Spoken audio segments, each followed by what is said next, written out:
কোরআন সুন্নার ভাষায়, কোরআন হাদিসের ভাষায়, ইসলামের দৃষ্টিতে মানুষ তিন রকম। একদল হলো মুমিন, একদল হলো কাফের, একদল হলো মুনাফিক। এই হলো মানুষ তিন রকম। সারা পৃথিবীর মানুষ তিন শ্রেণী, কিছু মুমিন, কিছু কাফের, কিছু মুনাফিক। মুমিন আল্লাহ এবং তার রসুলের সমস্ত বিষয়কে দিল দিয়ে, জবান দিয়ে, অঙ্গ প্রত্যঙ্গ দিয়ে, সর্বান্তকরণে যে মেনে নেয় সে মুমিন। তসদীকুন নবী সাল্লাল্লাহু আলাইহি ওয়াসাল্লাম বিমা জাআ বিহি। ঈমান কাকে বলে? রাসূলুল্লাহ সাল্লাল্লাহু আলাইহি ওয়াসাল্লাম যা কিছু নিয়ে এসেছেন সব কিছুকে বিশ্বাস করে, সব কিছু। কোনোটার ব্যাপারে নাক ছিটকাইলে হবে না, কোনোটার ব্যাপারে সন্দেহ পোষণ করলে হবে না, কোনোটার ব্যাপারে তুচ্ছতাচ্ছিল্য, ঠাট্টা, অবজ্ঞা, উপহাস করলে হবে না। ঈমান হইতে হইলে, মুমিন হইতে হইলে সবটা পূর্ণ মানতে হবে, তারে বলে মুমিন। কাফের, রাসূলুল্লাহ সাল্লাল্লাহু আলাইহি ওয়াসাল্লাম 23 বছরে যা কিছু নিয়ে এসেছেন তার যেই কোনো একটাকে, একেবারে ছোট্ট হোক, ছোট থেকে ছোট, আদনা থেকে আদনা, সামান্য থেকে সামান্য কোনো একটি বিষয়কে অস্বীকার করা, এটাই কাফির, এটাই কুফরি। ইনকার করা, অস্বীকার করা, চাই সেটা দাড়ি হোক, টুপি হোক, পাঞ্জাবি হোক, তসবি হোক, মেসওয়াক হোক, দস্তরখান হোক, মনে করে একবারে সামান্য জিনিস, এটাকেও যদি কেউ অবজ্ঞা করে, অস্বীকার করে, উপহাস করে, তো এটাই কুফরি। এই লোকটাই বেঈমান, কাফের। আর 3 নম্বর হলো যে মুনাফিক, হুয়াল্লাযী ইউযহিরুল ইসলাম ওয়া ইউবতিনুল কুফরা, যে মুখে প্রকাশ করে, জবানে বলে মুসলমান, কিন্তু অন্তরে তার কুফরি, তার বিরোধী, তার সিদ্ধান্তই আমি মূলত সব কিছুতে আল্লাহর বিধান, রসুলের বিধান, ইসলামের বিধানের বিরোধিতা করব, উল্টোটা করব। বাকি যখন দরকার লাগে, যখনই কেউ জিজ্ঞেস করব, মুসলমান, আমি মুসলমান, আইডি কার্ড দেখেন, পাসপোর্টে দেখেন আমার ধর্মের সাথে ইসলাম লেখা আছে। এই মুখে তো প্রকাশ করে মুসলমান, স্বাভাবিক, কিন্তু সর্বান্ত তার চেষ্টা সব বিষয়ে আল্লাহ এবং তার রসুলের বিরুদ্ধে চলে।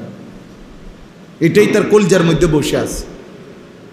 মুখে সে মনে করে মুসলমান, তার দিলের মধ্যে হলো সুদ যদি আমি না নেই, আমার ব্যবসা, আমার সংসার, আমার উপার্জন, আমার জীবন চলবে না।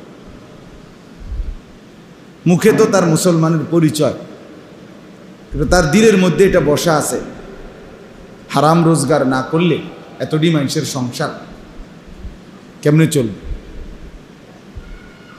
সুদে টাকা নিয়ে বিদেশ না পাঠাইলে আমার ছেলেটা কেমনে মানুষ হবে, ভবিষ্যতে চলবে কেন? তাহলে এটা তো তার দিলে বসা, এটা তো মুনাফিক। এটা তো মুখে মুসলমান প্রকাশ করলাম, কিন্তু দিলে তো তার উল্টোটা, এটা তো মুনাফিকের আচরণ। এই জন্য সব কিছুতেই মুখে প্রকাশ করা মুসলমান, অন্তরে তার বিপরীত, এটা দ্বিমুখী সাপ, মুনাফিক, যার দুইটা মুখ, যে সব কিছুতেই কৌশল করে, যে দুরন্দর, যে ধূর্ত, চালাক দুনিয়ার দৃষ্টিতে, অথচ আসলে সে মুনাফিক। কোরআনুল কারীমে আছে, ওয়া ইযা লাকুল্লাযীনা আমানু ক্বালু ইন্না মাআকুম। মুনাফিক কেমন? আল্লাহ বলেন, ইমানদারদের সাথে যখন বসে বলে আমরা তোমাদের সাথেই আছি। ওয়া ইযা খালাউ ইলা শায়াতিনহিম ক্বালু ইন্না মাআকুম না হ্যাঁ ইযা খালাউ ইলা শায়াতিনহিম ক্বালু ইন্নামা নাহনু মুস্তাহজিউন।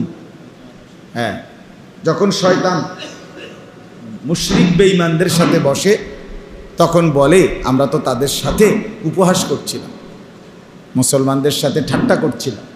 আরে বইছি এর একটা বুঝ দাও না, যখন যেই পরিবেশে ওই পরিবেশের তাল ধরতে হয় বেটা, বুঝতে হয়।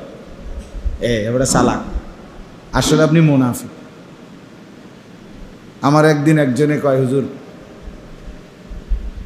যে হিকমত জানতে হয়, মানে মানে ইসলামের কাজ করে একটা সংগঠনের, তো পরে পুলিশ দেখছে, পুলিশ জিজ্ঞাসাবাদ করতে পারে, এই জন্য তারা সবাই দোকান থেকে একটা সিগারেট ধরাইয়া সিগারেট খাইতে খাইতে পুলিশের সামনে চলে আসছে। পুলিশ আর জিজ্ঞাসা করে না, বুঝছে যে না এরা ইসলামী দলের লোক হইতো না, কারণ সিগারেট খাইতেছে। এইটা হলো হিকমত। উনি আমারে বুঝাই দিয়েছে হিকমত জানতে হয় ইসলামের জন্য, এটা হলো হিকমত। বুঝেন নাই কথা? তো এটা যদি হিকমত হয় তাহলে নিজের বউরেও ভালোবাসতে হয়, আবার দরকার লাগলে মানুষের মহিলার সাথেও গপ মারতে হয়, এটাও তো হিকমত। হ্যাঁ, তাল মিলাইয়া চলা, এটা বুঝি হিকমত, এটা বুঝি হিকমত। হিকমা তো কোরআনের শব্দ, রাসূলুল্লাহ সাল্লাল্লাহু আলাইহি সাল্লামের সুন্নাহকে বলা হয় হিকমত। রাসূলুল্লাহ সাল্লাল্লাহু আলাইহি সাল্লামের সমস্ত কথা কর্ম এগুলোকে বলা হয় হিকমত। যাই হোক, আমার বলার উদ্দেশ্য হলো যে এই মুনাফিক এটা একটা বিশেষ শ্রেণী, যারা না ঘরকা না ঘটকা, এরা মুসলমানও না কাফেরও না, এরা একটা আলাদা। এরা নিজেদেরকে মনে করে চালাক বুদ্ধিমান, আসলে এরাই প্রকৃত বোকা, এরা সবচেয়ে নিকৃষ্ট, এরা সবচেয়ে আমি একবার আমাদের কুমিল্লা ক্যান্টনমেন্টের কাছে এক দোকানদার ছেলে, সে আমাদের কৌমি আলেমদের সাথে চলে, অনেক সময় দেখি, আবার বান্ডারি রেজবি এগুলোর লোকও চলে। ছেলেটা গান বাদ্যও যায়। তা আমি হেরে একদিন বললাম, ভাই আপনি এইটা কোন দশা, আপনি দোনো দিকেই চলেন। হুজুর উদ্দেশ্য তো বেহেশতে যাও, হাসরের ময়দানে দেখ যাইয়া দেখ যেই দল বেহেশতে যাইতেছে আমি হেবর লোকে যাবো গা। আরে সুবহানাল্লাহ। তা আমি বললাম এত বুদ্ধি লই আপনি ভাত খাই কেন, সাংঘাতিক বুদ্ধিও না। পরে আমি বললাম আমার একটা কথা মনে রাখেন ভাই, খুব শক্তভাবে বলছি আমি, যে আমার একটা কথা মনে রাখি, বেহেশতে যেই দলেই যান যাইবে ঠিক আছে, আপনারে কেউ নিত না। কথা বোঝেন নাই? আপনারা কিন্তু কি নিত না, তুই আমগুলোর লোক আসলে আসিলি না। আপনি শেষে গিয়া দোনো দলের ক্রস ফায়ারে ফিরে আপনি শেষ হয়ে যান, আপনি যাইতে পারতেন, এত চালাক ভাববেন না। তাইলে দ্বিমুখী আচরণ, এক কথা হইল দ্বিমুখী আচরণ। আরবিতে মুনাফিকের খুব সুন্দর উদাহরণ আছে আরবি ভাষা বুঝার জন্য। কি উদাহরণ? আরবিতে বলে যে আরব দেশে এক ধরনের জঙ্গলি ইঁদুর, জঙ্গলের মধ্যে, পাহাড়ের মধ্যে, জঙ্গলের মধ্যে থাকে বড় বড় ইঁদুর। তো ওই ইঁদুরের স্বভাব হইল সে যে গর্ত বানায়, ইঁদুরের একটা গর্ত আছে না, তো ইঁদুরের এই গর্তটা মনে করেন এদিক দিয়ে বানাইলো, তো এই গর্ত মুখ খোলা।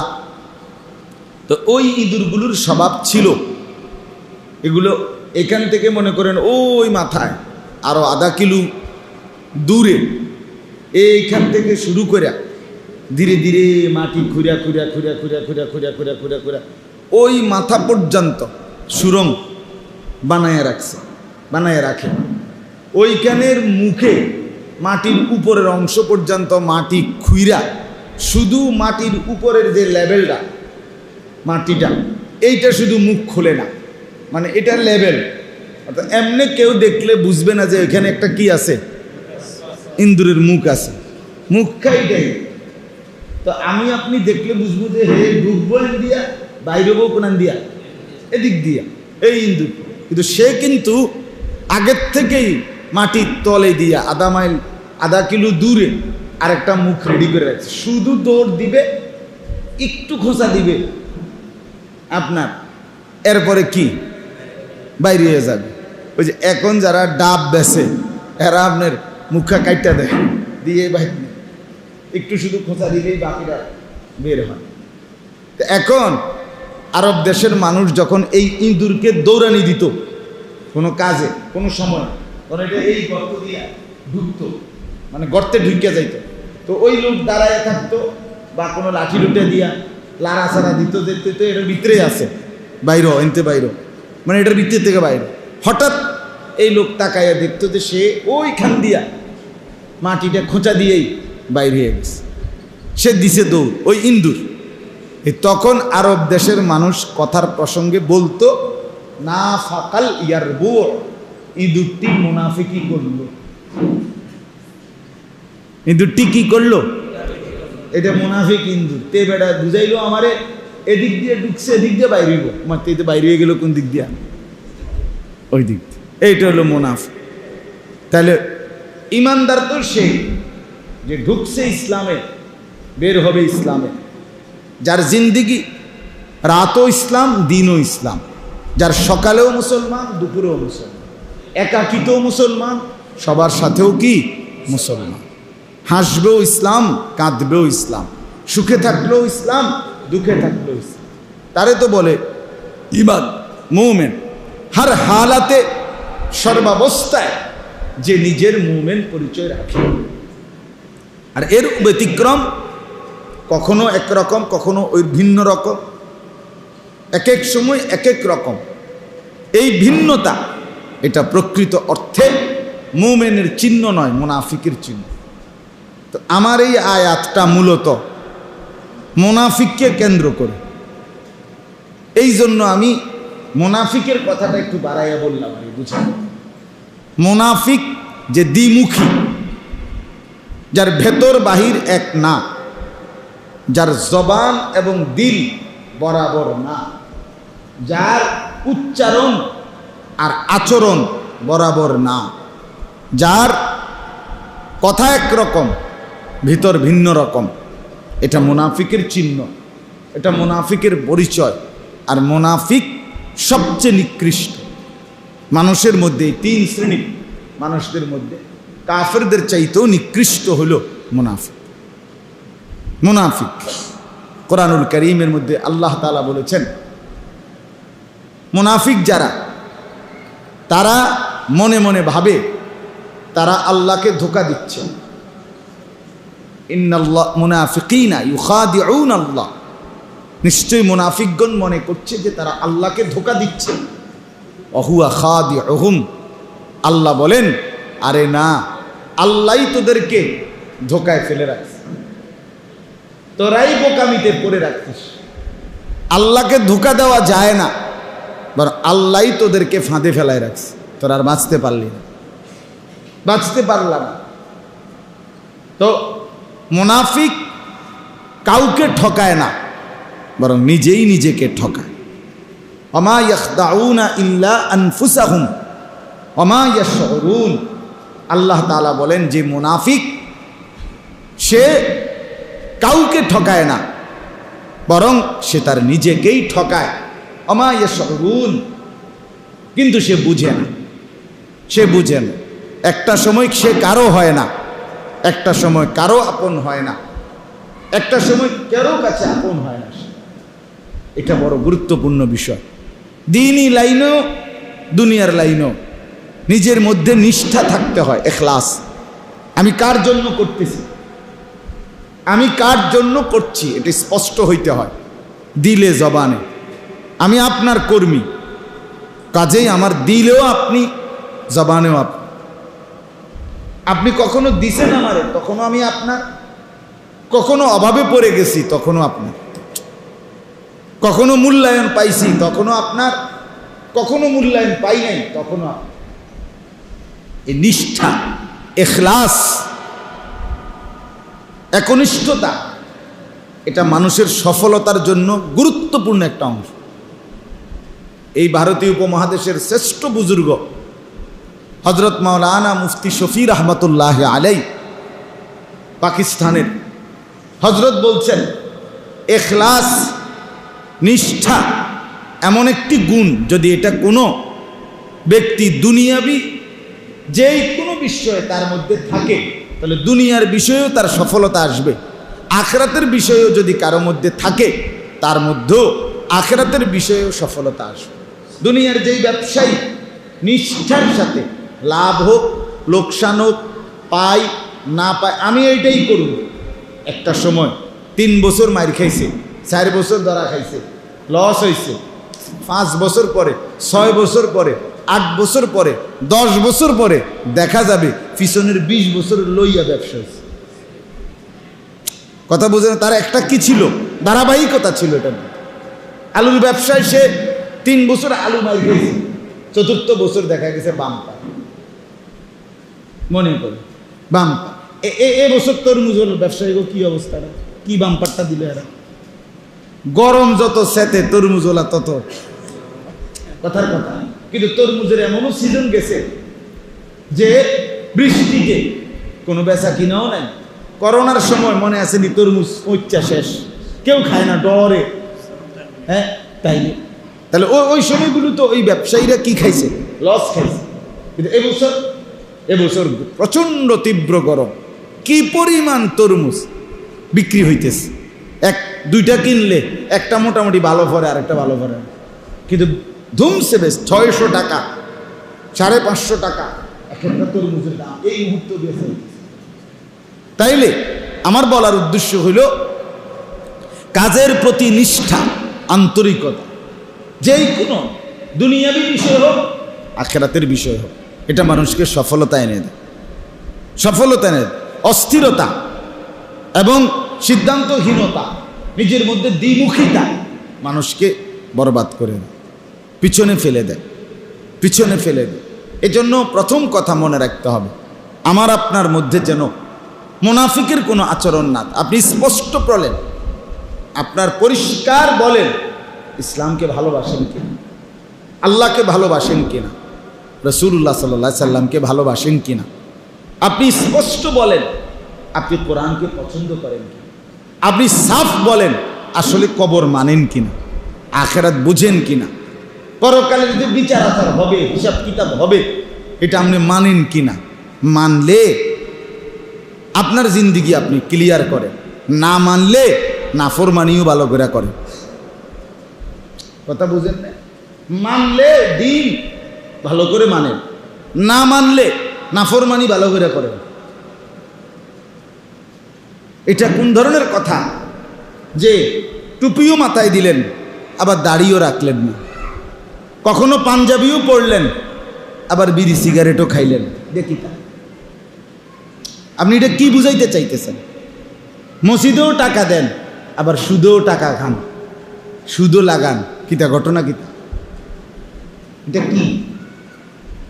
বাচ্চাটা কোরআন শরীফও মুক্তবে পড়ে, গানের টিচারের কাছে গানও শিখে, মেয়েটা হুজুরের কাছে কোরআন শরীফও শিখছে, আবার টিচারের কাছে নাচও শিখছে। কিতা আসলে কিতা?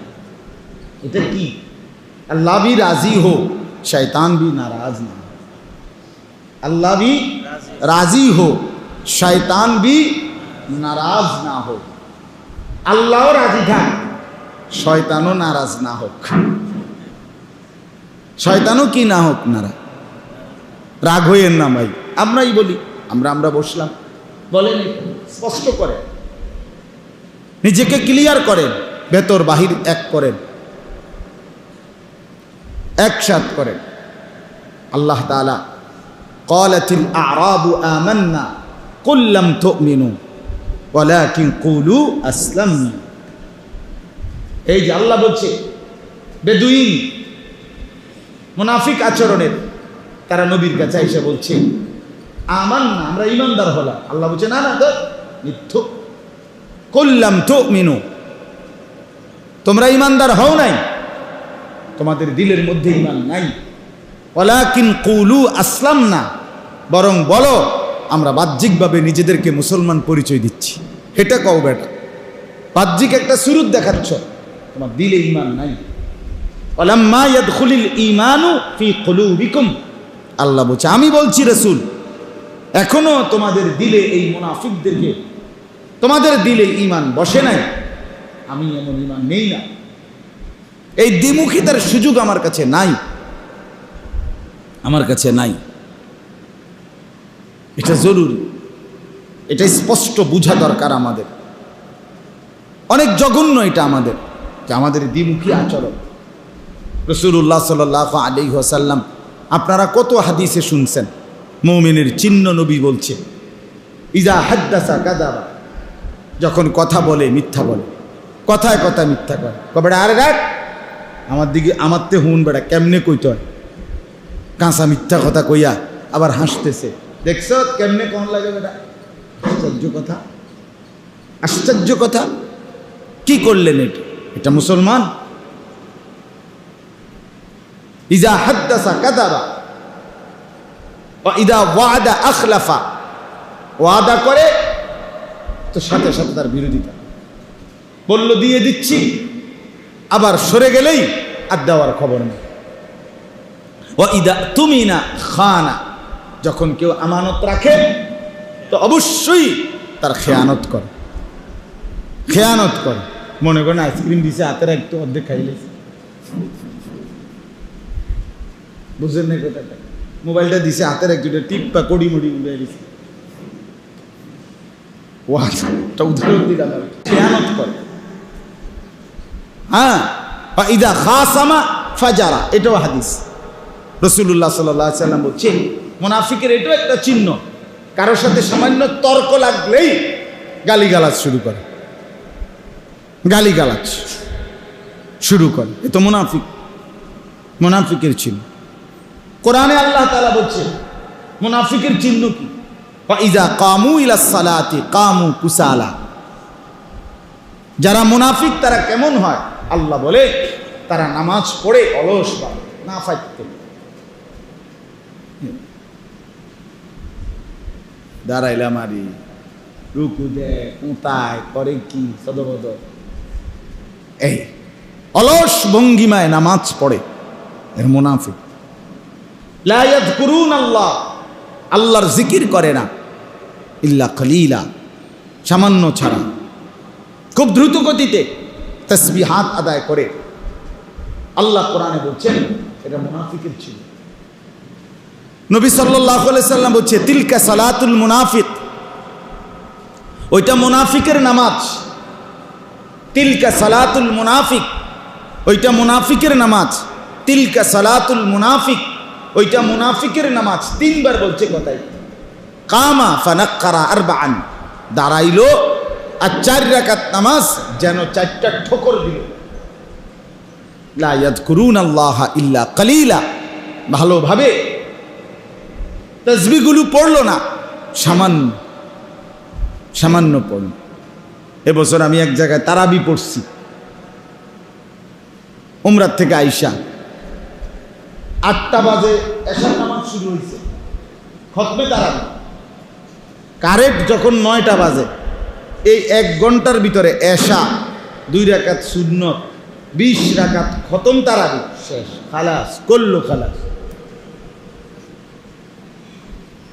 আমার এই মসজিদের ওয়ালারা বলল হুজুর বিতিরটা আপনি পড়াই দেন হুজুর। আমি বললাম আমি বিতির পড়াইতে রাজি, তবে শর্ত হইল বিতিরের পরে 15-20 মিনিট বইতে হইব। আমার হুজুর কথা আছে, আমার এটা শুনতে হইব, তাইলে আমি বিতির পড়াবো।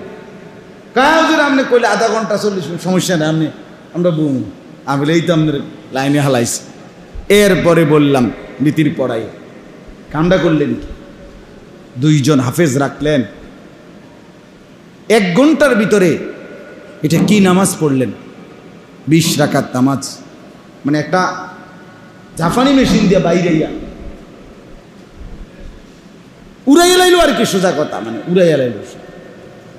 কি রুকুর সময় আছে না, সেজদার কি আত্তাহিয়াতু পড়ে না, দুরূদ শরীফ পড়ে না, সূরা পড়ে না, কেরাত পড়ে, কিচ্ছু বোঝা যায়, কিচ্ছু না।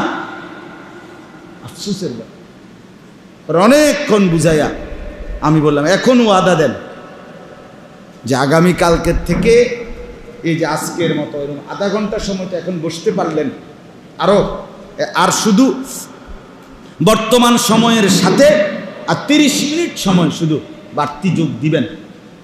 কদ্দুর টাইম এর দুটো দিয়েছেন, 8টা থেকে 9টার সময় আপনারা দিলেন না, এটা তো আমি আপনাদের থেকে পাইলামই। তা আর শুধু নতুন করে চাচ্ছি আরো 30 মিনিট, আধা ঘন্টা সময়। এইটা আপনারা বলেন। আলহামদুলিল্লাহ মুসল্লিরা এক বাক্যে রাজি হয়েছে। পরে 2 হাফেজ সাহেবরে বললাম যে কালকের থেকে আপনারা এভাবে ধীরে সুস্থে পড়াবেন। বলছি ঠিক আছে ইনশাআল্লাহ। আমার বলার উদ্দেশ্য হলো রাসূলুল্লাহ সাল্লাল্লাহু আলাইহি সাল্লাম বলছে শুধু দাঁড়ায় আর ঠোক্কর দেয়, ঠোক্কর মারে, ঠোক্কর, এ তো মুনাফিকের নামাজ, এ তো মুনাফিকের নামাজ। আমার একবার একজন পরিষ্কার বলছে, হুজুর আমরা ইমাম সাহেব টনটুন্না, হ্যাঁ টনটুন্না হুজুর, আমরা আল্লাহর রহমতে হুজুর পাইছি একবার টনটুন্না হুজুর। তা আমি বললাম টনটুন্না মানে কিটা, কি বুঝাইতে চাইছেন হুজুর, টনটুন্না মানে কি? 20 রাকাত তারাবি যে পড়ায় টেরে পাওয়া যায়। আল্লাহু আকবার, কত বড় সৌভাগ্য আপনার। 20 রাকাত তারাবি পড়ার পরও আপনার গায়ে একটু ক্লান্তি, কষ্ট অনুভব হয় না। আপনি এটা কি তারাবি পড়েন? তা আমি ওনারে বললাম, চাচা আমার নাম আনিসুর রহমান আশরাফি, আমার নাম সহ আপনার এই হুজুরে টনটুন্না হুজুরে কইবেন যে আমি বলছি এই আমনের সহ আর হুজুরের সহ একসাথে হাসরের ময়দানে ফেরেশতা বাইন্দা ফিটবো। কইবেন হুজুরও ফিটবো, আমনেরও ফিটবো। আমি কইলাম আমার নাম বললেন, যদি হুজুরে কিছু বলে আমার লোক কথা কইতে পারে, আমার নম্বর নেই। কি বলতে চাইছেন? হ্যাঁ, আল্লাহর ইবাদত 20 রাকাত তারাবি পড়লেন, আপনি ইহসাসই হলো না, শরীরের মধ্যে একটু কষ্ট অনুভূতই হলো না, এটা কি ইবাদত করলেন? আমরা কিতাবে স্পষ্ট পড়ছি, বুজুর্গানে দিন রাত গভীর পর্যন্ত এভাবে ইবাদত করতেন। কসম কিতাবে আছে, আল্লাহর প্রিয় বান্দারা শেষ পর্যন্ত যখন রাত্রিবেলা বিছানায় যাইতেন একটু ঘুমাইবার জন্য, তখন আর এই 2 পাও স্বাভাবিক হাইটা যাওয়ার সুযোগ আর সক্ষমতা ছিল না।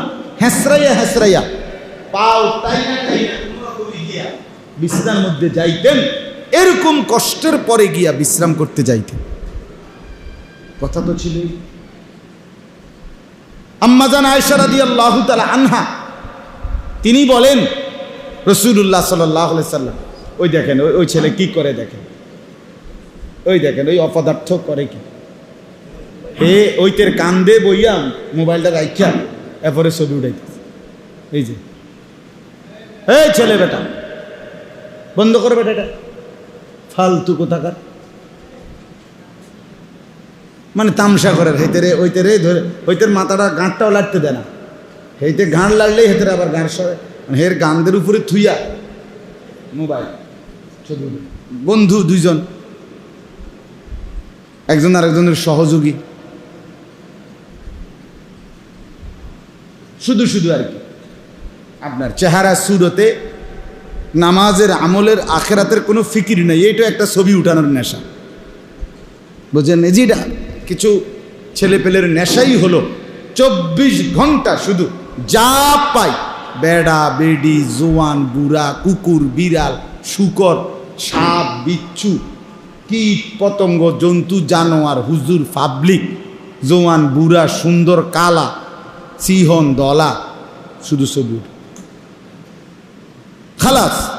জীবনের সার্থকতা এটা। মোবাইল আছে, শয়তানে কামড়াইতে আছে, বুঝেন নাই কথা? আমারে বানাইছে শুধু মোবাইল টিপবার জন্য, মোবাইলরে বানাইছে আমার জন্য। খালাস, আমি আসছি দুনিয়াতে শুধু মোবাইলের জন্য। এই এক জিন্দিগি আমাদের শত শত লাখ লাখ ছেলে মেয়েকে শেষ করে অচল অপদার্থ বানাইয়া, অকর্মণ্য। এটা হাসে না কান্দে, কথা কয় না ব্যাটকায়, কিচ্ছু বোঝা যায় না। এই একটা মানসিক ভারসাম্যহীন। আপনি জানেন না, মানসিক ভারসাম্যহীন হয়ে গেছে। সভ্যতা, ভদ্রতা, কার কাছে বসছি, কোথায় এখন আমি আছি, আমার আশেপাশে কারা, কিচ্ছুর কোনো আদব, তমিজ, এহসাস, অনুভূতি বলতে কিছু নেই। এটা এমন পাগলা নেশা এই মোবাইল আমাদের ঢুকায় দিছে, পাগল বানায় দিছে। সোজা কথা, পাগল, অসুস্থ বানায় ফেলছে ছেলে পেলে। জীবন শেষ। মা বাবা, মুরব্বী, আলেম ওলামা, মসজিদ, কোনো কিছুর কোনো অনুভূতি। তার কাছে যেটা মন চায় তাই সে, আমার যা মন চায় তাই। নফসের গোলাম, মনের চাহিদার গোলাম, মনে যা চাচ্ছে তাই করছে, মনে যা চাচ্ছে। আজকে আর আমি প্রায় বলি, আজকে আর পরিবার নাই। পরিবার তো মনে হলো মা বাপ ছেলে মেয়ে, এই মিলিত সম্মিলিত পরিকল্পিত একটা জিন্দিগি, এটারে কয় পরিবার, ঠিক কিনা বলেন? কিন্তু আপনার বাপের চুল একরকম, ফুতের চুল আর একরকম, মার বোরকা একরকম, মাইয়ার বোরকা আরেক রকম, তো এটা পরিবারের কথা বলেন, ইনসাফের কথা বলেন। এটা পরিবার হইল কেমনে? বাপে নামাজ পড়ে, পুতে এক ওয়াক্ত সেজদা দেয় না, এটা কি ধরনের পরিবার? এটা কার ফুত, কার বাপ বলেন? বাবে মসজিদে, ঘরে মা মেয়ে ছেলে রঙিন টেলিভিশনে নাচ গান দেখতেছে নিজেদের ঘরে বসে, এটা কি ধরনের পরিবার? এটা একরকম হইল, তো এটা পরিবার হইল কেমনে? এরা তো সবাই ব্যাচেলার। হ্যাঁ, এরা সবাই কি ব্যাচেলার, মানে আলাদা আলাদা, এদের প্রত্যেকের চিন্তা চেতনা আলাদা আলাদা। আমি তো আল্লাহর কসম করে বলি, আমার দাদি নানিরে দুজনরে আমি দেখছি কালো ঢিলে ঢালা বোরকা পরা। আমার মাকেও দেখছি, শাশি মামি তাগরেও দেখছি ঢিলে ঢালা কালো বোরকা পরা। আমার স্ত্রী, সেও কালো ঢিলে ঢালা বোরকা পরে। এখন আমার মেয়ে 13.5-14 বছরের মেয়ে, সেও কালো ঢিলে ঢালা বোরকা পরে। তো এটা না পরিবার? আমার সিরিয়াল একরকম, মা যেমন, আমার দাদি যেমন, আমার নানি যেমন, আমার মামি যেমন, আমার চাচি যেমন, আমার স্ত্রী তেমন, আমার কন্যা তেমন, এক পোশাক তাদের চলমান। এটা তো একটা সম্পর্কের বন্ধন, এটা তো একটা পবিত্রতার বন্ধন। আজকে মুসলমানের বাপ চাচারা একটাবার বলে না যে পুত তুই এটা কার মতো চুল রাখলি, কিরে আমি কে তোর, আর তোর তাই রুমকা, তুই কেডা আমি কেডা? আমি তোর বাপ নাকি ব্রাজিলের খেলোয়াড় তোর বাপ, আর্জেন্টিনার বাপ তোর বাপ, কাফেরের ফুত তুই না মুসলমানের ফুত তুই? এটা বল, তুই নর্তকীর ঘরে জন্ম নিছত নাকি ইমানদারের ঘরে জন্ম নিছত? এটা বল তুই। আপনি আপনার মেয়েকে জিজ্ঞেস করেছেন কার ঘরে তুই জন্ম নিলি? তুই মুসলমানের ঘরে জন্ম নিলি না কাফের বেঈমানের ঘরে জন্ম নিলি? কাফেরের চুল, কাফেরের প্যান্ট, কাফেরের ফ্যাশন, বেঈমানেরটা তোর পছন্দ হলে তো তোর রক্তটা তার একবার পরীক্ষা করা উচিত বেটা।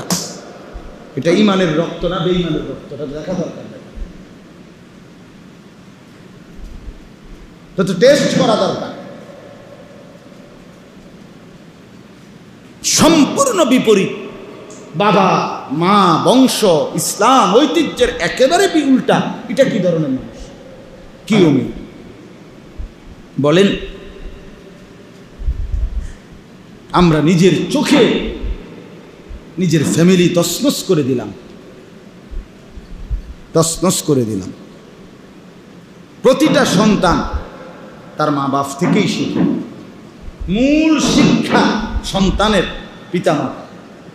হেদুনুল উম্মাহাত মাদ্রাসাতুল বানাত, আরবি ভাষার প্রবাদ, মায়ের কোল সন্তানের সবচেয়ে বড় পাঠশালা, বিদ্যালয়।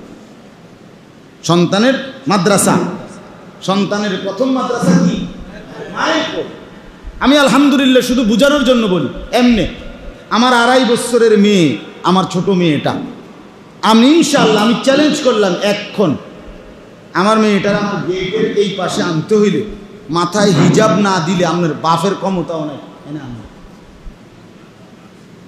মাথা কি দিতে গো, হে মানেই না হিজাব, হিজাব হিজাব হিজাব করি, মাথার এটা দিতেই হইবে। আমি উমরায় গেছি রমজানে সৌদি আরব, যতবারই আমার এই বাচ্চাটার সাথে আমি মোবাইলে কথা কইছি, আব্বু তোমালে আব্বু হিজাব আনবেন, হিজাব হিজাব হিজাব আনবেন, হিজাব। তা আমি প্রায় 6টা হিজাব এর লেগে আলাদা বাচ্চা সুন্দর থেকে আনছি। তো এটা সে তার মা থেকে দেখছে, সে তার বড় বোন থেকে দেখছে, আমার বড় মেয়ে আছে, তো ছোট মেয়ে সে তার ঘর থেকে তো শিখছে নাকি না আমার ওয়াজ শুনে শিখছে, থেকে আমার ওয়াজ বুঝিনি কিছু। দিন শিখতে হয়, শিখাইতে হয়। আমরা ছেড়ে দিতেছি আমরা আমাদের ছেলে পেলে, আমাদের পরিবারকে। আস্তাগফিরুল্লাহ, আস্তাগফির। এটা আমার অস্থিরতা বাপ।